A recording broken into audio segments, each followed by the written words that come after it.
what you gotta realize, the government does not give a fuck about them. Government doesn't care about you or your children or your rights or your welfare or your safety. It simply doesn't give a fuck about you. It's interested in its own power. That's the only thing, keeping it and expanding it wherever possible.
Welcome to the preview of hopefully future episodes of Being Common Makes No Sense show.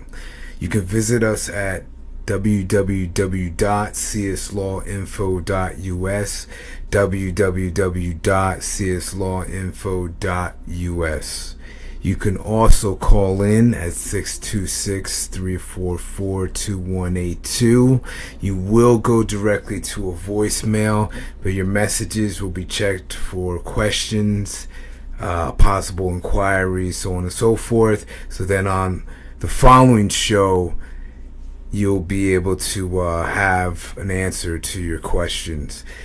In real time or live, the Skype is always up. The Skype chat is always up and running. So our Skype name is CS Law Info US. Again, it's CS Law Info US. So while I'm doing the podcast right now, you'll be able to follow me in a live chat on Skype. And if you have any questions, or if you'd want me to call you, which I can, which will be a lot easier than you calling in to me right now, because I don't have any type of phone service running where I can take the calls live, you can do that.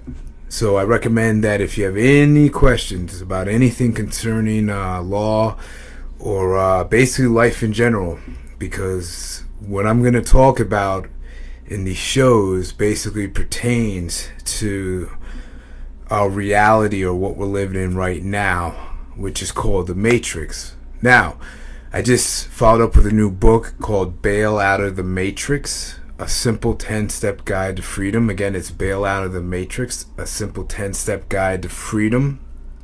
And if you'd like to request a copy, just send us an email at livebigpublishing@yandex.com. Again, it's livebigpublishing@yandex.com. Or you can call the number there below, 626-344-2182. Or you can, again, go to the website as well. Okay? And I'm going to talk a lot about my new book here. And I'm also going to be talking about stuff that's pertaining to what's happening in the news concerning laws, like different cases that may interest us all that I come across during the week. The show will be Tuesdays afternoon around this time, which is 1 p.m. Pacific time. So again, the podcast is going to be around 1 p.m. Pacific time. And I haven't figured out if I'm going to do any live streaming now, because I'm running an operating system called Linux Mint 17.3 Rosa, which is awesome. Don't get me wrong, just for the security reasons, that's why I'm using it.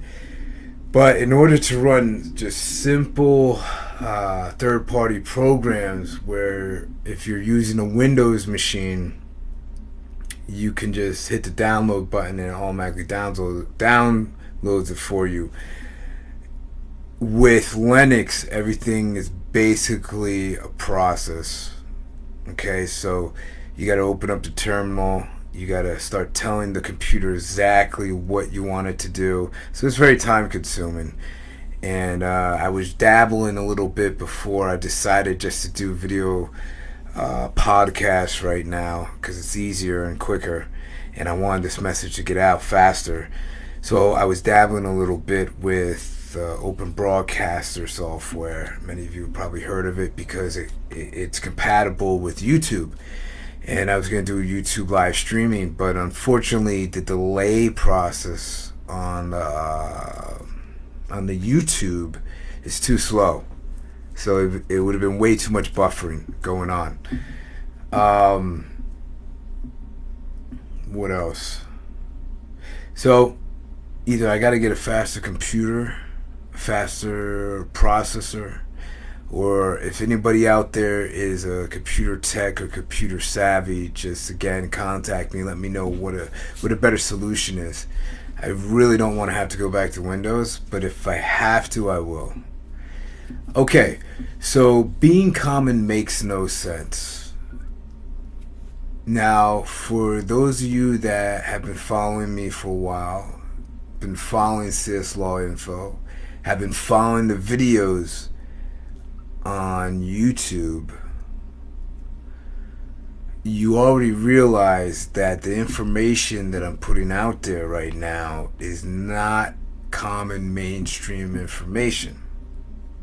Okay, so it was really easy for me to come up with a little cliche or a phrase for the show because my intention is not to perpetuate the so-called normalcy that we're living in, which is called the legal matrix. So first of all, we have to understand what is the legal matrix. And it's somewhat similar to the actual Matrix movies. If you haven't seen them yet, I believe they're free right now on YouTube, or you can go to a website called Daily Motion, which is sort of like YouTube. Not as popular, but again, it's a free video source website. And you watch, there's 3 movies. There's Matrix 1, there's Matrix Revolutions, and I have them right here. Oh, yeah, so it's Matrix. Let me try to get it on camera here. Okay, so that's the first movie, Matrix 1. Here's the second one. I believe that's the second one. Is it? No. I believe this is the second one. Matrix Reloaded. Somebody could correct me later on, but I believe Matrix Reloaded is the second one. And then the third one is Matrix Revolutions. So you could probably watch these for free right now. But if not, I mean, I picked those up at a bookstore downtown here in LA for all 3 movies for under $10. So it's a real good deal. But so what I was saying basically is that the legal matrix is sort of similar to those movies, whereas what we're being told is not exactly what is being perpetuated on a larger scale. So what happened is if you know anything about the history of this country, and this is going to make some people uncomfortable and some people mad and probably going to be done subscribing to my channel and to me, but that's okay because I'm not here to make friends. I'm not here to be your friend. I'm not here to make you like me. I'm not here to get ratings. I'm not here to get likes. I'm not here to get thumbs up. And a lot of it has to do with I've never really got those things anyway, so I really don't care. All I care about is that you know what's really going on, what's really reality compared to what is just a simple belief. Now, a lot of people are walking around right now outside, especially if you live in a major metropolitan city as I do, like Los Angeles, believing that if they just follow the law, everything is going to be okay, without understanding exactly what the law is. Okay, so in order for something to actually be in existence, we have to be able to physically sense it, or measure it, or perceive it. Else it's pretty hard to prove that it really exists. So for instance, if I tell somebody right now that pink unicorns are gonna fly over the sky tonight. Matter of fact, they're gonna fly in front of the moon. They're gonna make a U-turn in front of the Earth, and everybody in California are gonna be able to see it at around 10 p.m. Then I have to be able to prove that statement. I can't just walk around. I mean, I can technically. I can walk around, and I can actually say that. Hold on, I'm losing some light here. Hold on.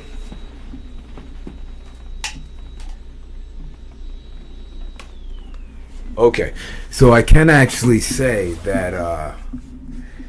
Usually you get some awesome afternoon light here in California, but I can actually say that unicorns do exist and that they will fly over the moon or fly in front of the moon and make a U-turn in front of Earth. I can say all these things, and you hear people all day, every day saying random stuff that isn't true. Now it's another thing.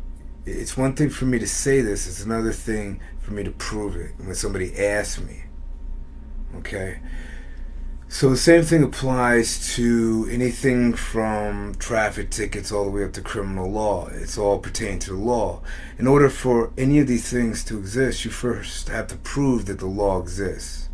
Now, when any of us go into a court of law, our first initial emotion or initial reaction is with fear.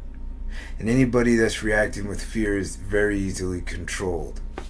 Okay, and that's basically the whole structure of the legal matrix, is to have control over you and your property and your liberty and ultimately your life. Okay, because in reality, if I was to go out, if I was getting off camera here. So, if I was to go out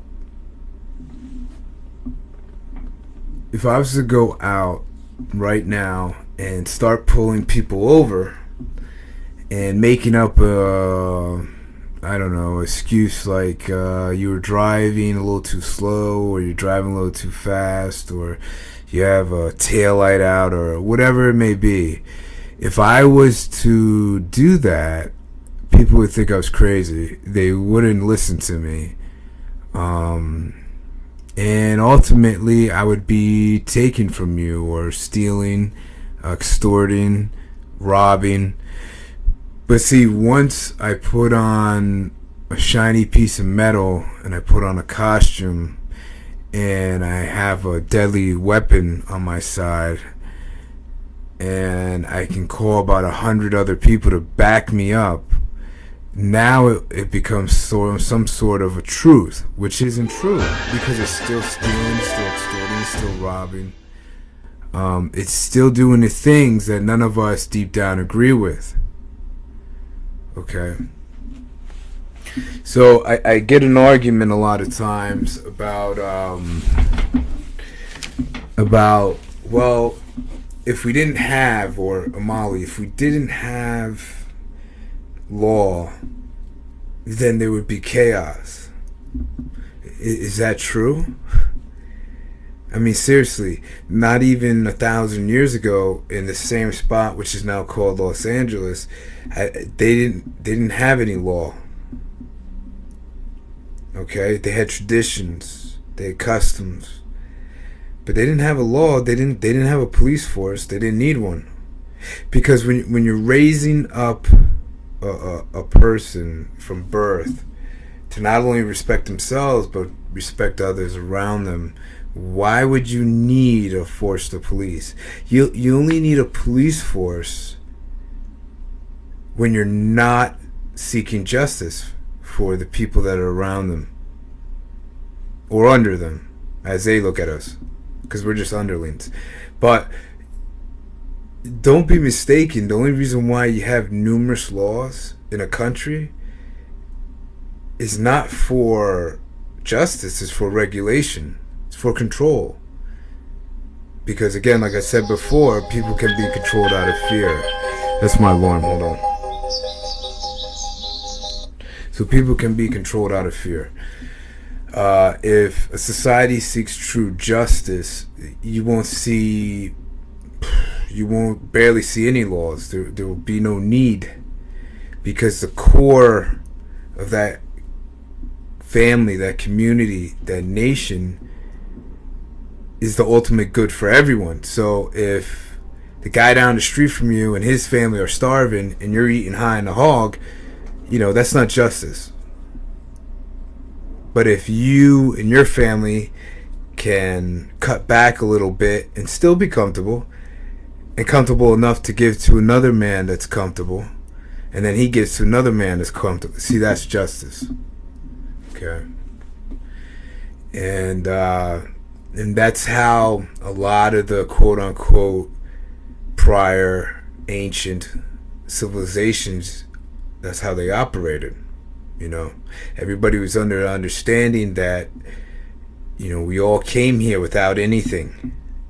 So for me to claim that this is mine and that is yours is kind of a ridiculous concept, okay? Now, I do understand that right now, in the system that we're in, it would be kind of hard to just nix off the control because people are so used to it. So yeah, it could breed chaos. So in that aspect, yes, the person is right.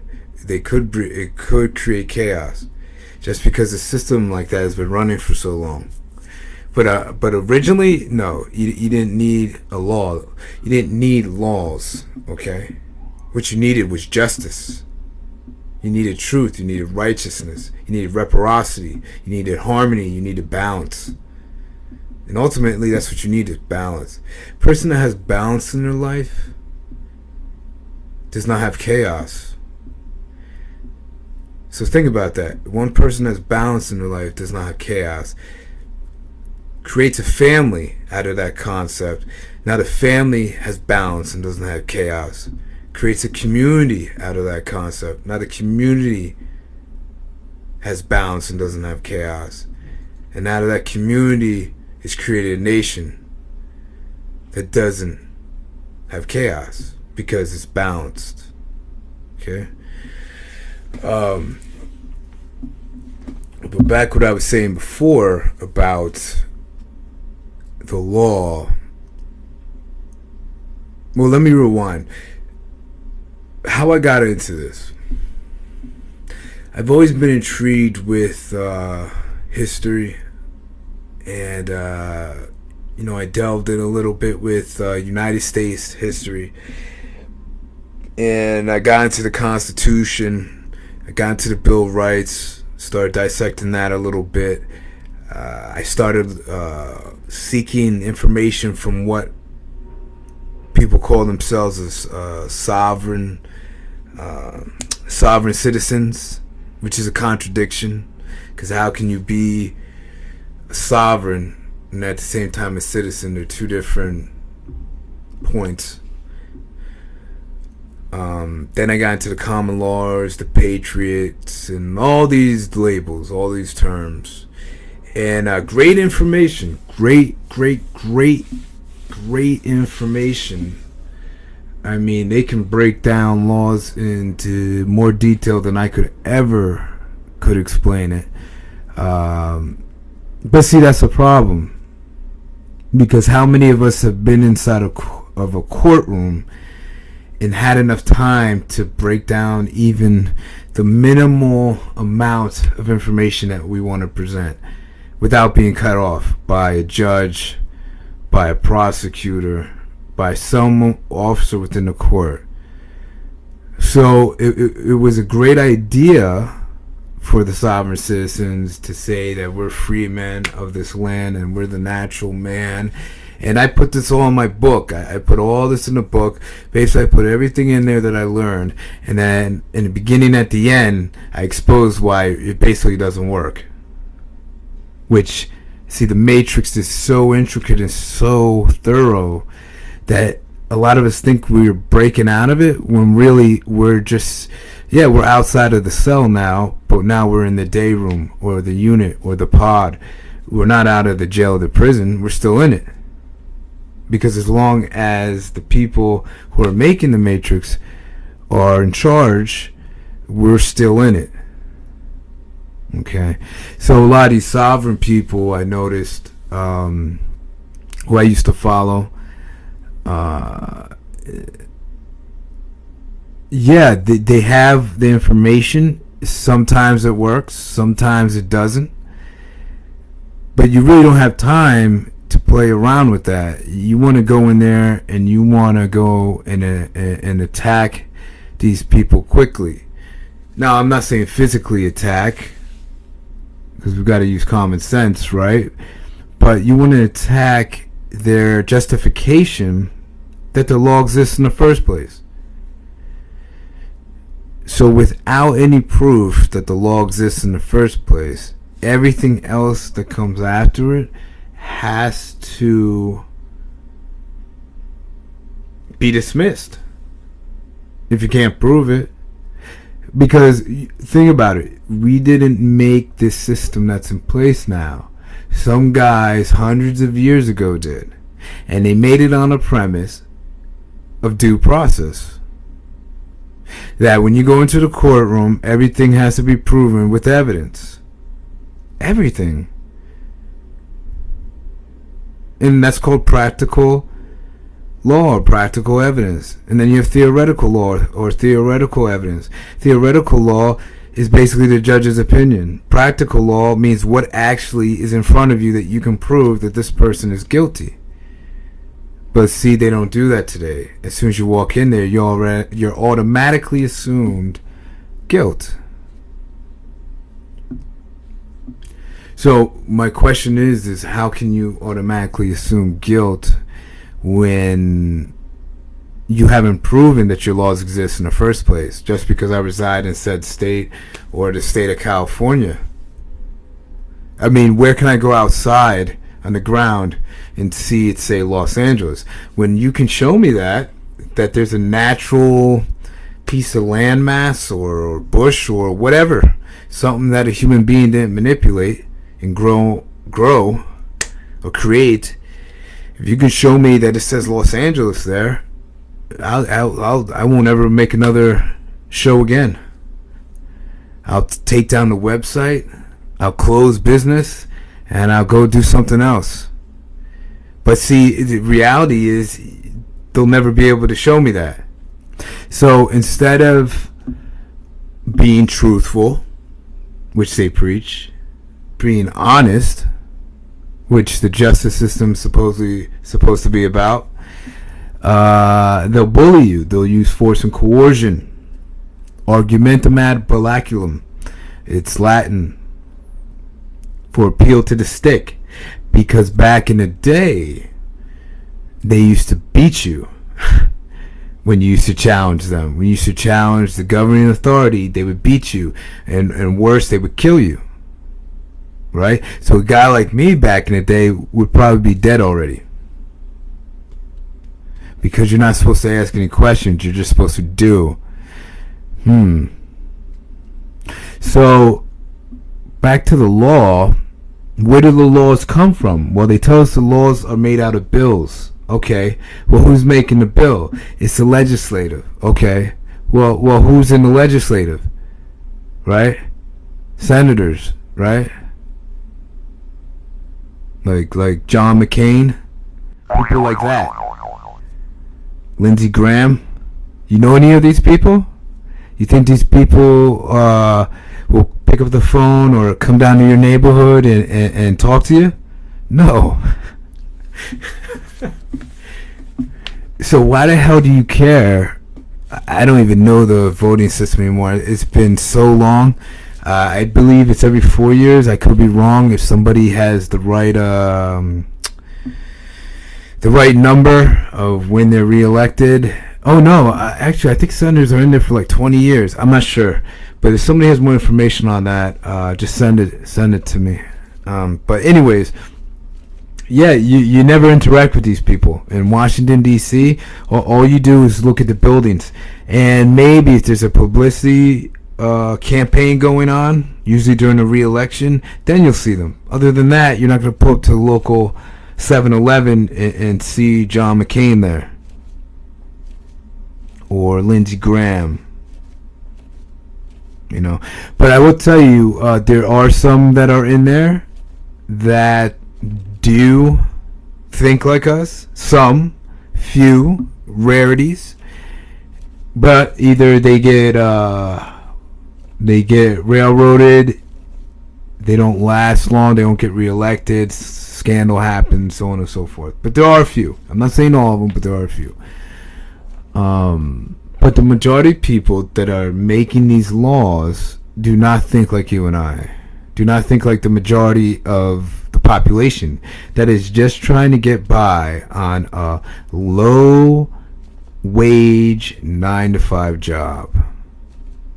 So the last thing you need after all your stress from home, you may have children that are driving you crazy, you may have a car that's about to give up on you, you may be defaulting your mortgage payments, or you might have back rent, or it's just a whole list of things. Today, the last thing they need to do is pay a court fee or fine or a traffic ticket, which is hilarious.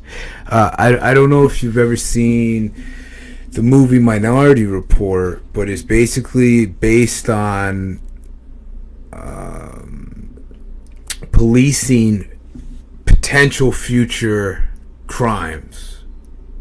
So they can basically read your mind and find out that 10 years from now you're going to commit mass robbery or mass murder, and they can legally lock you up and put you in this cryogenic chamber and keep you there past the time that you're supposedly going to commit this crime, and then they'll release you after that, after the 10 years. So they'll put you in there ahead of time. I believe they put you in there because you are going to commit it. So even though you didn't physically commit it, it was in your mind, so it's like you did commit it. So it's crazy. They're doing that now. They're doing that now with the traffic tickets, or traffic infractions as they call them. Right? You're speeding, okay? Why are you stopping me? Or why are you writing me a ticket to take money from me? Or why are you running my name and now I gotta go to jail or prison or whatever because I had a warrant? Why are you doing all that? Did I hurt anybody? Did I damage any property? Did I do anything? No, but you may have. You may have. Or you might. These are all possibilities. They're not fact. I don't remember people when they used to ride unpredictable horses. I don't remember when people used to travel on horse and buggy or horses being pulled over and given traffic citations. I don't remember that. I don't remember people having to go to jail because they didn't complete a probation sentence after already being inside of jail. So you're getting double punished. You're not only going to jail, but when you get out, you have a chance to go right back into jail under the guise that it's a lighter sentence, you know. And right as I speak, in millions all over the country, And billions all over the world are going through this day in and day out.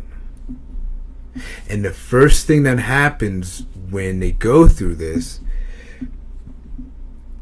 is the fear. So let's talk about the fear real quickly.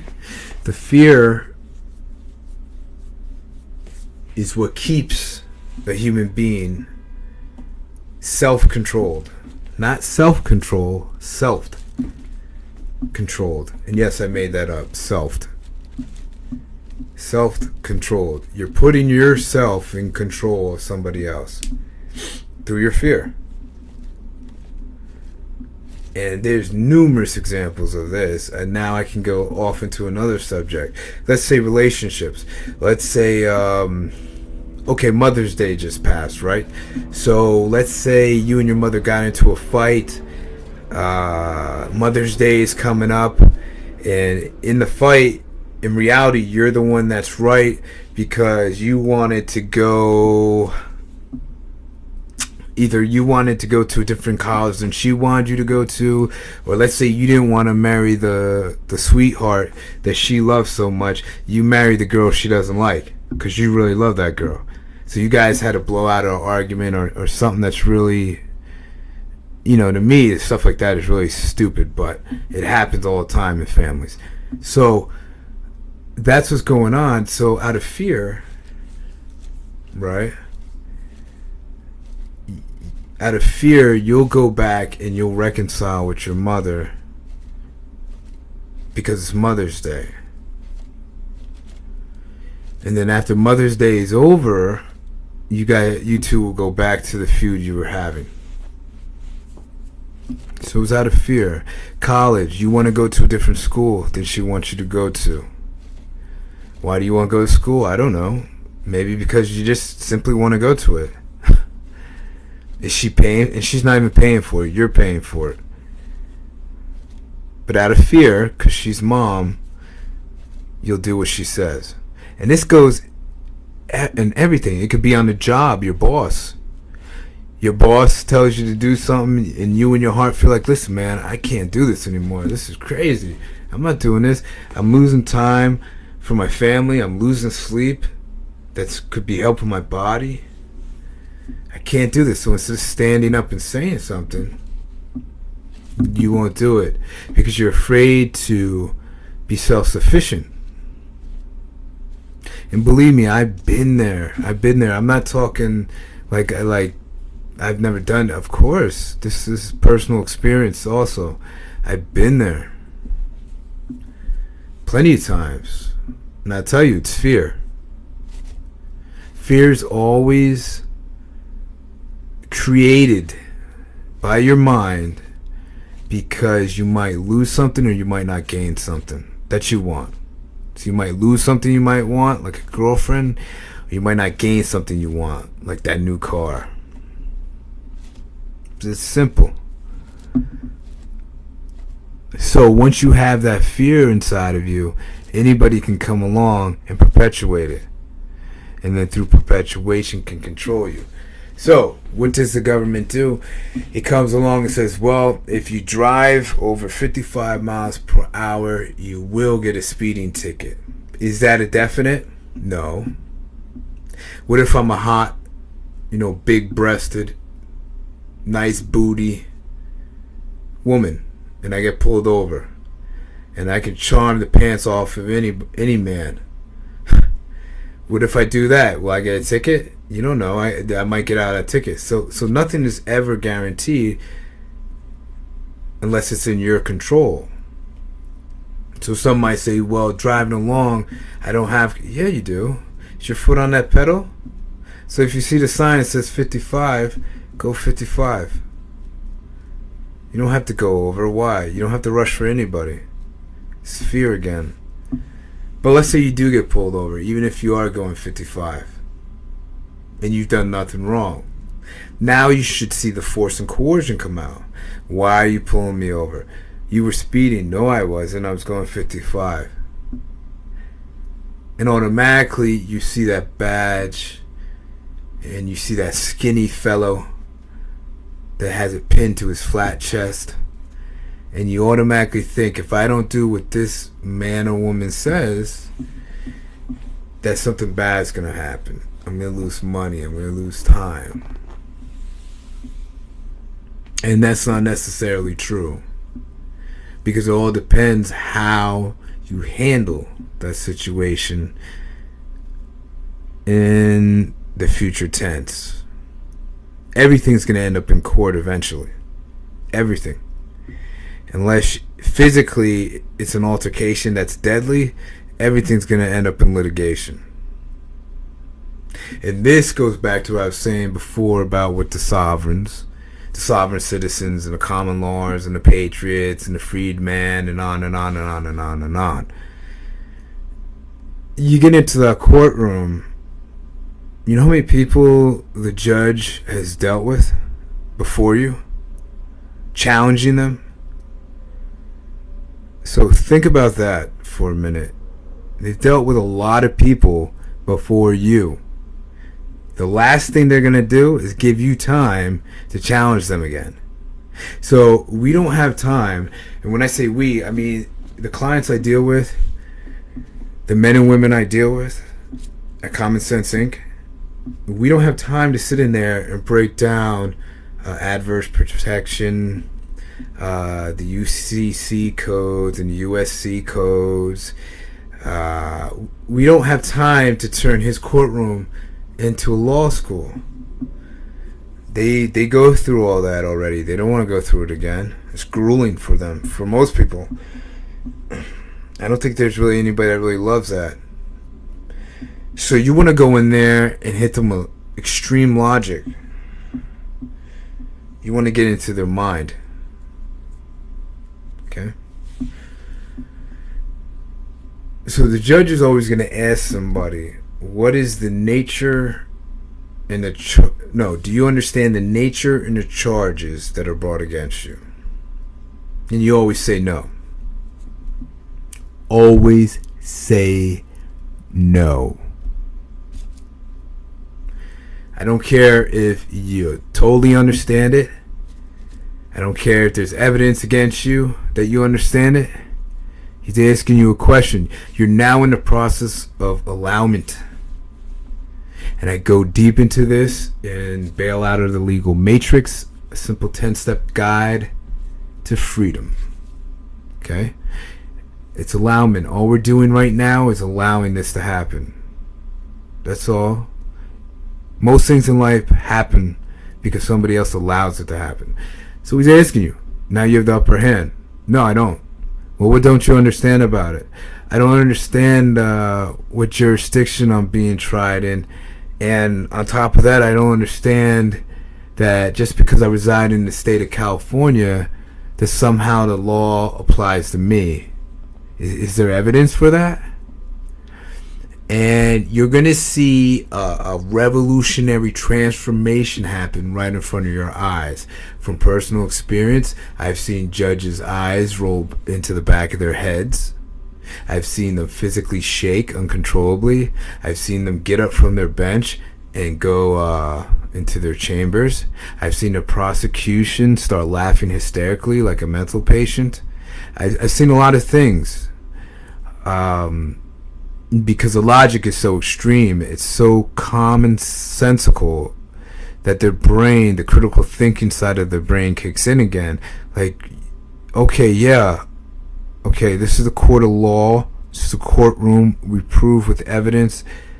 So is there evidence to the law? Oh, whoa, there is no evidence.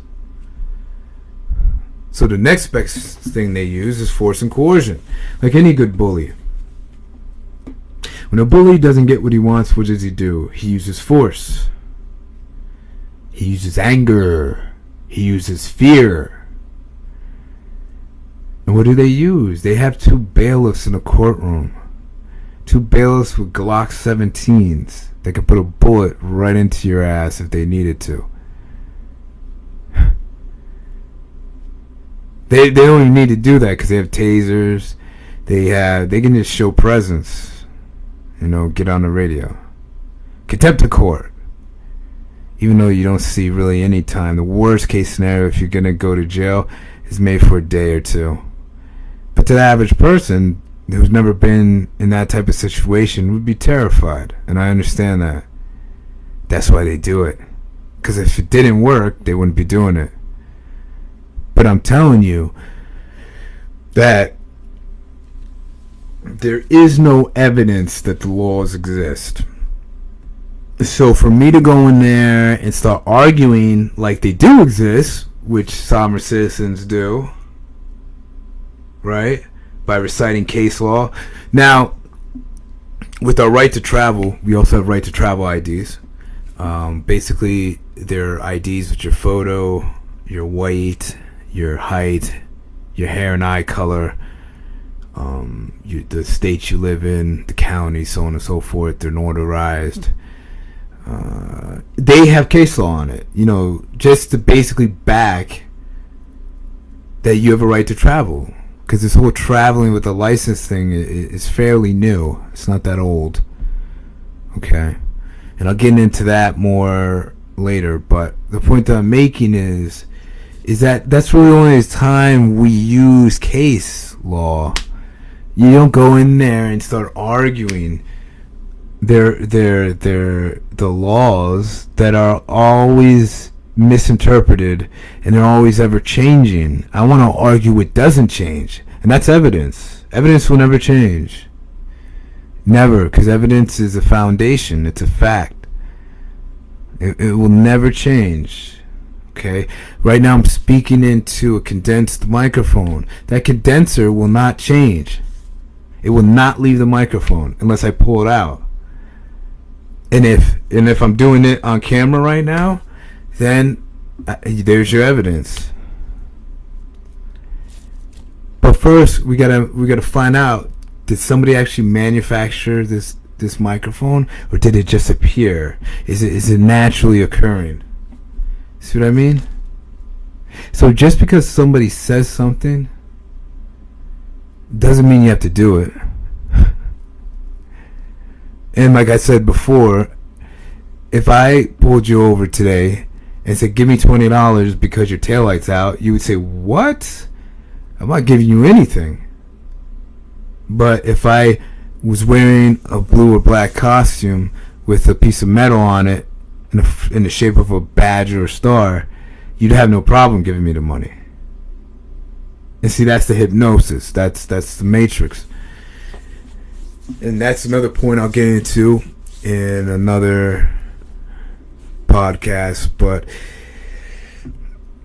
it's serious hypnosis.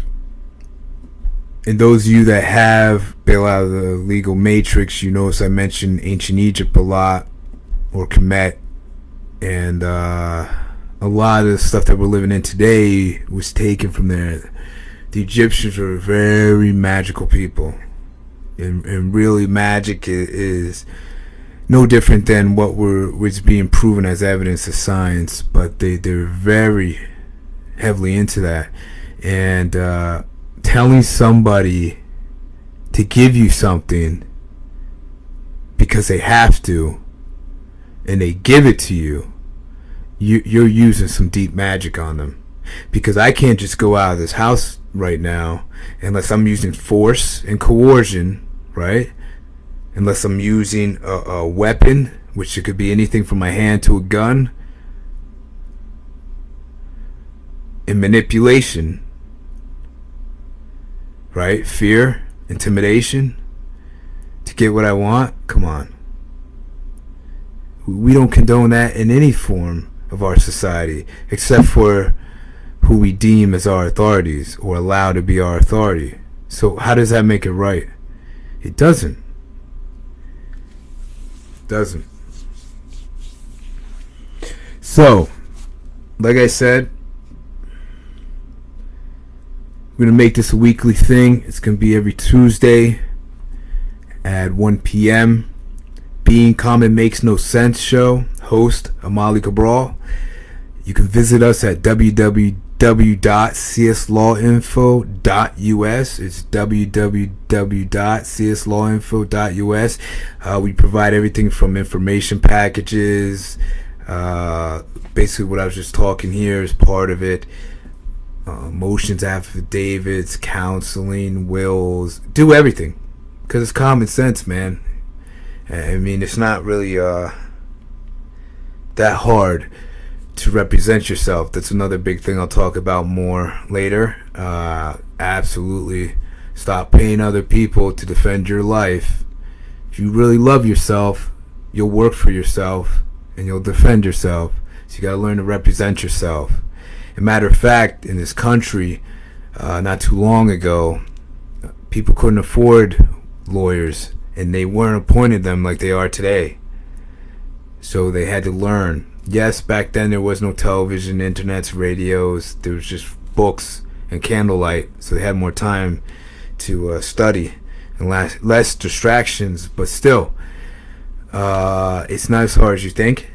And it's very productive for you. So yeah. So it's going to be 1 p.m. Tuesdays afternoon. Being common makes no sense. Phone number is 626-344-2812, 626-344-2182. Till we speak again, peace.